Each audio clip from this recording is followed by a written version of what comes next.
Yeti Himalaya की सफ़ेद बर्फानी चोटियों और इसके गिरदोनवाह में रहने वाला एक पुरस्कार जानदार, जिसकी कहानियाँ सदियों से मुकामी लोगों की ज़ुबानें ज़द-ए-आम हैं। बदन पर सफ़ेद बाल लिए एक इंसान की तरह दिखने वाला बर्फ़ का यह हैवान येटी कहलाता है। सदियों से यहाँ के रहने वाले लोग इसे पूजते हैं और इस हैवान को एक मुकद्दस जानदार के तौर पर जानते हैं। इसके बाल और हड्डियों को लोग बतौर तबर्रुक यानी कि मुकद्दस चीज़ें समझकर अपने पास रखते हैं।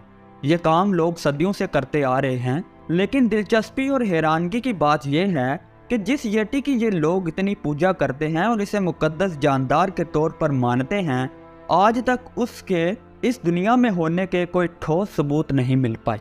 क्या वाकई में ये बर्फानी इंसान अपना वजूद रखता है या फिर ये भी बस एक देवमलाई कहानियों का किरदार है? आइए जानते हैं।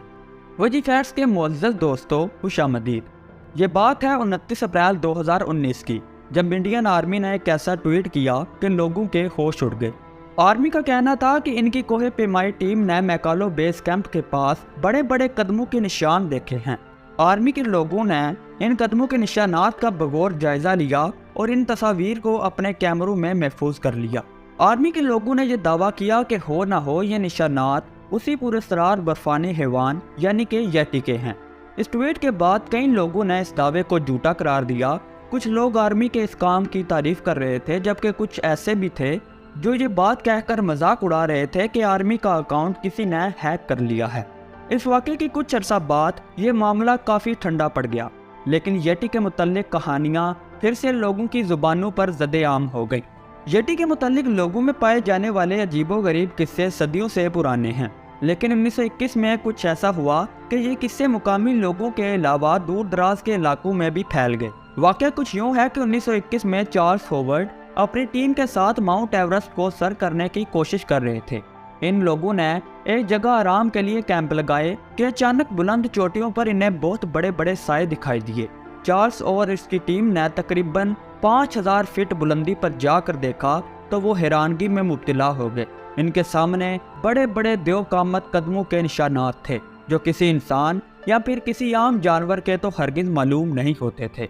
चार्ल्स का कहना था कि ये निशानात उसी बर्फानी हैवान के कदमों के हैं जिनके किस्से कहानियाँ यहाँ के मुकामी लोगों में आम हैं। मज़ीद तहकीक के लिए उसने कुछ मुकामी लोगों की मदद ली और इन लोगों ने भी यही दावा कर दिया कि हाँ, ये निशानात उसी येटी के हैं। मुकामी लोगों का कहना था कि येटी एक मुकद्दस जानदार है और ये जानदार बद किरदार और बुरे लोगों को नजर नहीं आता। इसे सिर्फ शरीफ और अच्छे लोग ही अपनी आंखों से देख सकते हैं। इसके अलावा ये लोग येटी का इस कदर एहतराम करते हैं कि इसके बालों और हड्डियों को बतौर तबर्रुक अपने पास महफूज रखते हैं और इनकी पूजा करते हैं। लेकिन कुछ लोगों का ख्याल है कि ये बाल या हड्डियां पहाड़ी बकरियों की होती हैं, जिन्हें ये लोग येटी से मंसूब करते हैं। कहा जाता है कि एक बार सिकंदर आजम ने भी येटी को देखने की ख्वाहिश जाहिर की। सन 326 बीसी में जब अलेक्जेंडर द ग्रेट ने इंडस वैली पर हमला किया तो यहाँ इसने येटी के मुतल्लिक अजीबोगरीब कहानियाँ सुनी, जिसके सबब सिकंदर आजम ने भी इस जानदार में अपनी दिलचस्पी का इजहार किया। उसने हुक्म दिया कि येटी को पकड़कर उसके पास लाया जाए, लेकिन लोगों ने ऐसे कहा कि ये जानदार बर्फानी पहाड़ियों का बासी है। अगर इसको पकड़कर मैदान में लाया गया तो ये यहाँ की आबो हवा को बर्दाश्त नहीं कर पाएगा और मर जाएगा। अब ये कहानियाँ कितनी सच्ची और कितनी झूठी हैं, अल्लाह बेहतर जानता है। 1950 में नेपाल की हुकूमत ने भी इन कहानियों से फायदा उठाया और येटी के शिकार के लिए 400 पाउंड का एक लाइसेंस जारी किया। अगर कोई इंसान येटी का शिकार करना चाहता तो पहले उसे 400 पाउंड का लाइसेंस हुकूमत से खरीदना पड़ता था, लेकिन किसी भी शख्स ने इसका शिकार तो छोड़िए, इसे देखा तक नहीं। लेकिन क्या येटी हकीकत में हमारी इस दुनिया में अपना कोई वजूद रखता है? इसी सवाल को लिए मुख्तलिफ रिसर्चर्स ने तहकीकात की हैं। 1938 में नाजियों के एक जर्नैल हेनरिच हेमलर ने एक जर्मन प्रोफेसर ऑर्नेस्ट शेफर्ड को येटी पर तहकीक के लिए आमादा किया। तहकीक के बाद ऑर्नेस्ट इस नतीजे पर पहुंचा कि येटी दरअसल तिब्बत के इलाकों में पाया जाने वाला एक रीछ है, ना कि कोई इंसान। फिर 1960 में एडमंड हैलरी, जिसने पहली बार माउंट एवरेस्ट को सर किया, इसे किसी नामालूम जानदार के सर की खोपड़ी मिली। ये मशहूर हो गया कि ये खोपड़ी दरअसल येटी के सर की है, लेकिन बाद में रिसर्च से ये साबित किया गया कि ये खोपड़ी किसी येटी की नहीं बल्कि हिमालय के किसी ऐसे जानवर की है जो बकरी से मुशाबे है। इसके बाद दोस्तों कुछ अमेरिकी साइंसदानों ने कुछ बालों का तज्जिया किया जिनके मुतालिक ये बताया जाता था कि ये बाल उसी देव हैकल येटी के हैं।